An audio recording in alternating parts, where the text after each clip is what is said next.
So, I want to talk today about the word surrender. Um, I think it's a very powerful word. It leads into the other concepts of, as some people say, let go of the wheel, or onto the concept and the hashtag I keep using all the time, which is magic is real. And I think you're going to find this interesting because it goes back to a previous episode when I was talking about the power of words. There's a very powerful lesson to be learned in surrender, and I'm going to share with you my own personal experience of that and how powerful it can be.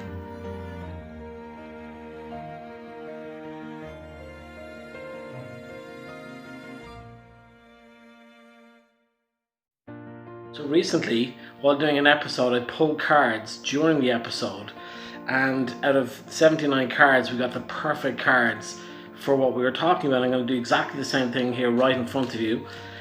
Basically picking 5 cards, and we're talking about surrender, and we're talking about letting go of control, and we're talking about magic is real. So let's see if we get cards that match that. The story I'm going to tell you is just basically specifically about that whole idea of just being tight, trying to control everything. Things aren't going well, and the tension, and you feel it in your whole body, and you feel it can make you physically sick. And basically what happens is when you switch to the opposite of that, and how things magically fall into place, how just by literally surrendering and letting go of the outcome, the best possible outcome arises. This is such a cool part because the Thames Walk just back here, which takes you back up towards Canary Wharf.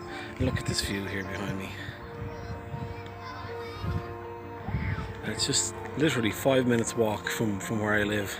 I got to this one particular day where I think I had maybe 10-20 pounds left in my account. I had been struggling to get music gigs.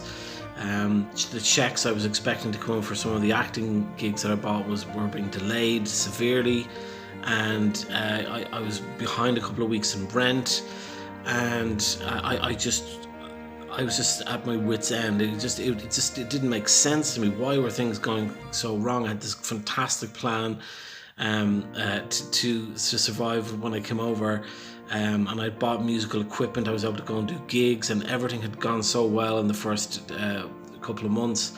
And so here I was, about 6 months later, and in real danger.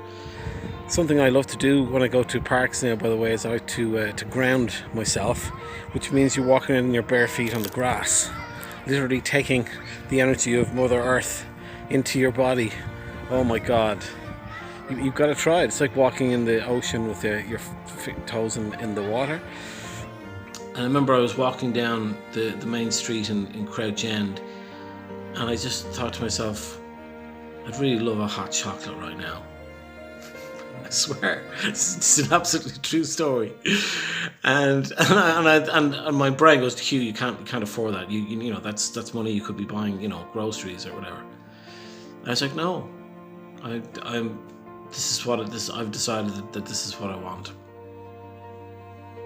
And so I went to Costa Coffee, which is like a Starbucks like chain here in the UK, and I ordered my hot chocolate, and I sat there, and I really, really enjoyed it. And what I actually did was I sat in the same seat that I had sat in my local Costa when I got the phone call a couple of months earlier letting me know that I'd booked my first UK commercial. So I was sitting in my lucky seat in Costa, and I get a text message on my phone. And this text message is from a friend of mine in America. I'd reached out to them, and I had said to them, look, I'm a little bit behind on money in my US bank account. Is there any chance you could put some dollars in there, and I'll pay you back? And unbeknownst to me, while I had been making this decision to go and drink hot chocolate, she had been sitting in the car with her daughter discussing me and my situation. And the conversation was going something like this. They're driving down the 405 freeway in California, and they're saying, we could send you a little bit of money that he's asked for, but really, he probably needs more than that, and he's not asking for it. So how much money could we give him that would actually really help him get through what he's obviously going through? So the text message I got from my friend was, look in your bank account.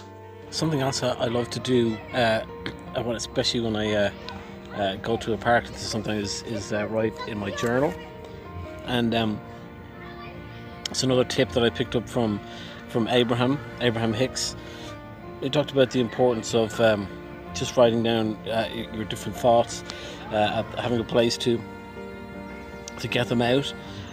They also have great suggestions on making lists every day of things that you are appreciative of, and that can be a really powerful thing as well, because you take away the negative things and you're focusing on the positive.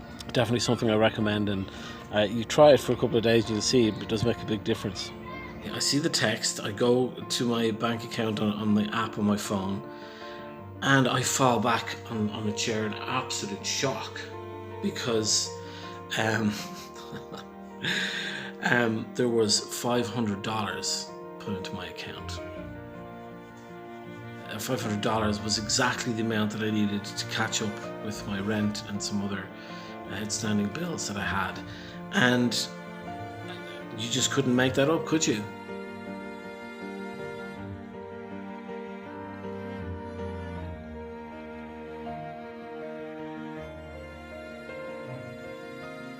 But somehow in that moment of surrendering to the situation, and this magical thing happened. Now, I understand if someone heard this story, they might think, oh, Hugh, that was just complete luck or coincidence.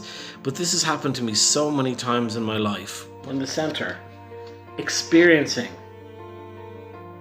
We are certainly experiencing right now. There is no doubt about that. We are going through all kinds of experiences. What is going on in the background that we're not sure of?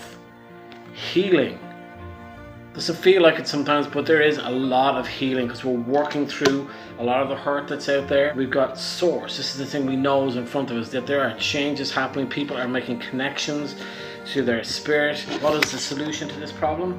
Oh, hell yes, the rebel. This is my card, by the way, my favorite card. This guy on the card is breaking the chains. He's following his own, speaking his own truth, following his own light. And that's what we have to do. We just have to trust, break free of the change to a new type of existence which is coming for us right now. It's so exciting, the new world that's coming up for us. And what is the resolution? Boom. An end to schizophrenia. We don't know whether we're coming or going. Look at this person on the top here. Hi, should I just, what should I do? And what we have to do here is we have to trust fall. Literally, just drop and trust. And that's exactly where we're at right now. It's about seeing a pattern. That would be, if you want to be scientific and non-spiritual about it, it's about paying attention to the things that happen in your life and noticing patterns. If I'm angry or if I'm tight and feeling up this way, then these are the things that are happening around me. If I surrender, if I am open to just letting go of control, then let's see what happens. Now, of course, this doesn't mean that you don't take action, you just sit on the couch and just sit there and wait for things to happen, but you take inspired action as opposed to taking action because you're desperate. This is the end to all this madness, the trust that we have to have in the source, the trust that we have to have that healing is taking place. The world can never go back to what it was before. How perfect is this? Again, we're talking about surrender, experiencing. See this person here connecting back to Mother Earth, just trusting, just going with the connections that we already naturally have with both the source or God and with Mother Earth. And obviously, as I said, the solution, we just have to break those chains, not be unafraid to speak our truth, to carry this light of truth that we're discovering right now, which leads us to breaking this cycle of fear and hate and anger and confusion, and just letting go, going into this new world. There it is right there, people. Boom, boom, boom. I have so many stories like this that I could tell you. I just happened to pick this one particular one, and again, to kind of bring it all back together. it's just giving one illustration of how sometimes when things are difficult, if you just surrender and just, find that thing that just keeps you centered or happy, whether that's walking on the beach or going to the park or reading a book or watching your favorite TV show, whatever it is, and just kind of it centers you back, and all of a sudden you notice things start to fall back into place. And until the next episode, I have nothing but love. Nothing but love.